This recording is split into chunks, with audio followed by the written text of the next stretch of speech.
kaganina na ay nag-chat sa ako ana siya wala boring daw ako ang kinabuhi kay single daw ko. Palamuti na lang daw ang mga single diri sa kalibutan. Wala na daw yung purpose na to ang life diri sa kalibutan. Gihuna-huna na ako, di lang sa makaisa kundi sa makadaghan nga gayon. Na-realize na ako nga dili man naaman, diba? Ug kinsa pa tong walay uyab, ug kinsa pa tong wala kayo experience sa uyab-uyab, sila pa tong pinakahatag og advice, diba? Kana atong mga barkada, kana atong mga kaila,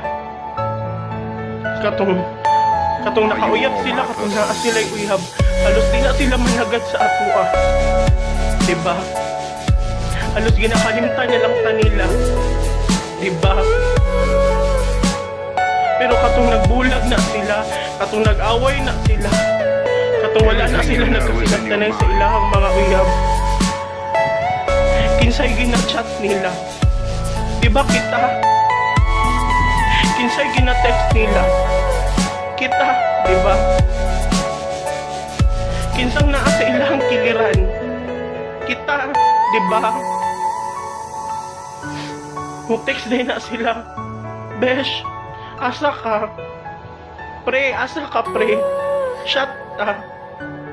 Bisang nagadumot ka, pero ginadawat na lang nato kay isip barkada nato sila ug concern ta sa ila, diba?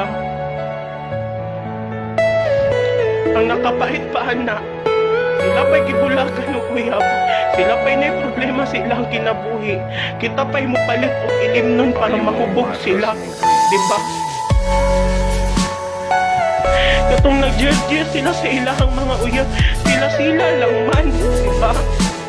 Wag sila nakaako chat or text sa tuwa or tawag sa tuwa nga, pre, bay, gusto ka mo apel?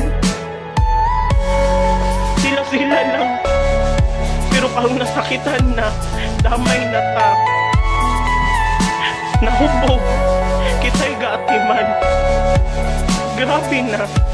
Munang ako di kumutuo nga, ingnan tagwa tayo purpose sa kalibutan. Single ta, pero naatay purpose sa kalibutan. Naatay purpose sa kalibutan. Pero single ta, yawa man yun.